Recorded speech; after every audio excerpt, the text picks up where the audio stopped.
عارف فرزانه ای رو آوردن که ایشون شبا تهجد میخوان، ناله میکرد، فریاد میکرد، فغان میکرد، سجده‌های طولانی میکرد. از اون طرف فریاد میآمد که هیچ عبادت تو قبول نیست. این هی از این طرف عبادت میکرد، از اون طرف هیچ عبادت تو قبول نیست. یکی از این مریدا و متعلقین شبانه که همطور اتفاقی خب گذرش افتاد به این اتاق خصوصی استادش و از این طرف مناجاتاشو میدید، از این طرف این صداها رو شنید، فردا صبح خیلی یک کشمکش درونی، یه حالتی در وجودش آمد.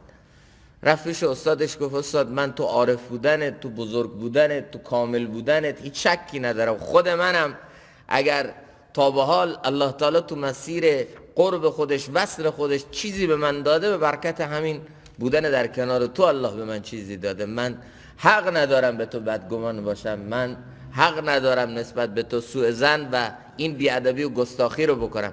اما حکایت چی بود؟ استاد از این طرف شما داشتید عبادت میکردید، از اون طرف این صداه واقعا چی بودین؟ گفت این تو یه شب اینا رو شنیدی، من چندین سال دارم اینو میشنوم. بعد اون گفت خب استاد پس چرا این همه خودتون رو اذیت میکنین؟ این همه شب تهجد خوندن ها پس برای چیه؟ شب بیداری ها برای چیه؟ این گریه و زاری ها پس برای چیه وقتی صدا از اون بر اینطوری میاد؟ بعد اون گفت ببین تو یه خدای دیگه غیر از این برای من پیدا بکن، یه دری دیگه پیدا بکن، من چاره غیر از این ندارم، میزنم این در رو تا باز بشه. چون غیر از اون معبودی نیست، غیر از اون مطلوبی نیست، غیر از اون دری نیست، غیر از اون جایی نیست، من خدای غیر از اون ندارم. میزنم این در رو تا باز بشه، فریاد میزنم تا بشنوه، چون اصلا غیر از اون دیگه من ملجأ و منجعی و پناهگاهی دیگه ای ندارم. بعد شب همین شاگرد خواب دید، یه سروش غیبی، یه هاتفی شب بهش گفت که به برکت همین در حقیقت نگاه واحد و استاد تو و همین عشق و سوز، یک ابتلا بود، یک آزمایش بود براش، اون عبادت چندین سالش رو هم الله تعالی قبول کرد و الله تعالی او رو به آخرین حد ولایت و دوستی خودش هم رسون. چون ما واقعا بندگی رو اصلا برای چی میکنیم؟ ببینید امتهای گذشته اگر خدا رو میخواستند، خدا اونا اینطور خطاب میکرد یا بنی اسرائیل ذکروا نعمتی التي انعمت علیکم، شما منو به خاطر نعمت ها میخواید، به خاطر لذت ها میخواید، من رو به خاطر چیزایی که بهتون میدم میخواید، منو به خاطر خودم که نمیخواید. پس لااقل نعمت ها ما یاد کنید، اذکروا نعمتی التي انعمت علیکم، شرم کنید منی که همه نعمت بهتون دادم، این همه برای شما نعمت‌های مادی و معنوی مهیا کردم، خب همون منعم، همون محسن که این همه نعمت براتون داده، خب به خاطر همین نعمتام شده یکم شرم کنید. برید امت‌های گذشته رو الله تعالی اینطوری خطاب میکنه یا بنی اسرائیل اذکروا نعمتی التي انعمت علیکم. وقتی به ما امت میرسه الله تعالی اینطور خطاب میکنه فذکرونی، نمیگه فذکروا نعمتی، میگه منو یاد، مستقیم منو یاد کنید من هم شما رو یاد میکنم. یعنی چی؟ این رابطه ای که الله تعالی با این امت داره فراتر از رابطه حاکمیت و محکومیته. این امت عبدالنعم نیست که خدا رو فقط به خاطر نعمتهاش بخواد. هر زمان خدا در نعمتها رو رومون باز کرد، هر موقع الله تعالی به ما اون چیزی که ما میخوایم از دنیا یا اون چیزی که ما میخوایم حتی تو دین، یه وقتی هست من تو دین یه حال میخوام، یه حظی میخوام، تو دین یه لذت، خودم فاکتور کردم برای خدا که خدا منو به این حال برسون. یه دسته یه جایی که میدونن یه عده فقط عبدالحالن، فقط دنبال یه حالن و دنبال یه لذتن، تو همون غذاهاشو میگیرن یه سری چیزا رو قاطی میکنن و حتی میگن گاهی وقتا چرسی بنگی چیزی تو غذا میریزن، بعد میدن این مریدان میخورن، بعد اون شبه اینا میشینن یه حالی بهشون دست میده، مثل اون حکایتی که مولانا تو مثنوی میاره، خر برفت و خر برفت و خر برفت، لذت، یه حالی، یه کیف، یه لطف، بعد حس میکنن اوه رسیدیم به خدا و رسیدیم به همه چون کیف کردیم. بابا ازن این حاله، خود این حال نعمت هست، اما نبود این حال نشانه مردودیت نیست.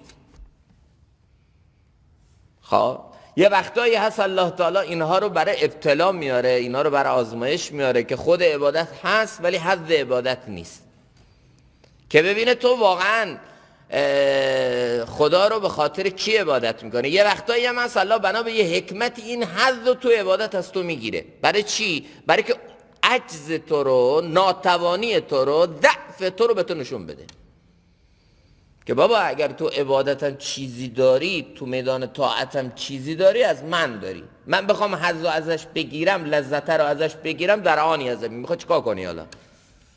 به خاطر اینکه عاجزی رو به تو نشون بده، تو مسیر عبدیت، تو مسیر بندگی، تو مسیر قرب خودش تو رو یه خورده جلو بندازه، یه چند سبایی بنا به حکمت خودش اون حظ و اون لطف از عبادت میگیره. البته یه وقتهایی هم هست که اصطلاحاً بهش میگن قبض باطنی، این در اثر گناهانه.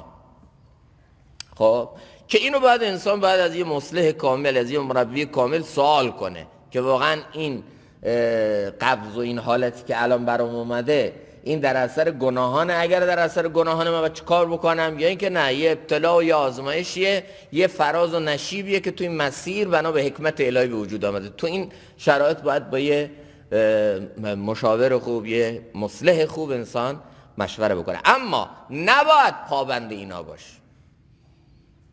من چرا نماز میخوندی حالا نمیخوندی؟ قبلا نماز میخوندم، کیف میکردم، یه لذتی بود، یه لطفی بود، حالا چند وقتی هستی که میبینم اون لذت نیست، من نماز نمیخونم. مگه تو به خاطر این لذت ها نماز میخونی؟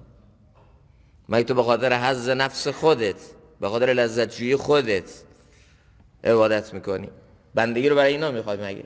خب اگه باشه به جای خود نعمته، اما اگر نباشه، نبودنش علامت مردودیت نیست. عرض کردم میتونه هزاران حکمت ها توش باشه. رضا تو بندگی تو بکن، تو این کارو کار نداشته. مگه تو غیر از خدا خدای دیگه داری که هر موقع کیف میکنی، حالت خوبه، شروع میکنی عبادت کردن، یه ذره حس کردی حالت خوب نیست، اون لذت رو نداری، عبادت خدا رو ول میکنی؟ خدای دیگه داری، جای دیگه داری، در دیگه ای سراغ داری، کجا میخوای بری؟ بکوب این در رو تو باز بشه، فریاد بزن تا بشنوه و اونو بذار که خدایی خودشو بکنه.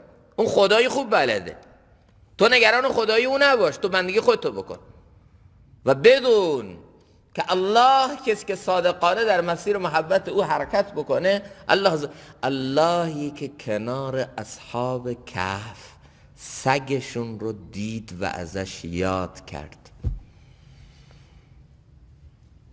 اون الله که کنار عابدان خودش، کنار عاشقان خودش سگرم میبینه، از سگه هم یاد میکنه، داره به من تو میفهمونه. من نه تنها تو رو میبینم، سگ دم درت هم میبینم. فکر نکن توی مسیر بندگی، تو مسیر طاعت، تو مسیر عبادت چند روزی بنا به یه حکمتی، بنا به یه شرایطی خدا یه حالی، یه وضعی آورده، خدا تو رو ندید، خدا صدا تو نشنید، خدا نمیخواد به توجه بود. چرا؟ اون خدایی که سگ اصحاب کهف رو کنار اصحاب کهف دیده و یاد کرده، چطور میخواد یه بنده یه قطره اشکی براش بچکونه و نبینه؟ یه آهی از دل یه بنده خدا بلند بشه و الله نفهمه؟ یه ربنای با سوز تو بگی پیش هر الله تو لبیک هاست، 1000 تا لبیک از طرف الله نیاد؟ چرا میاد؟ اما تو بندگی خودتو بکن.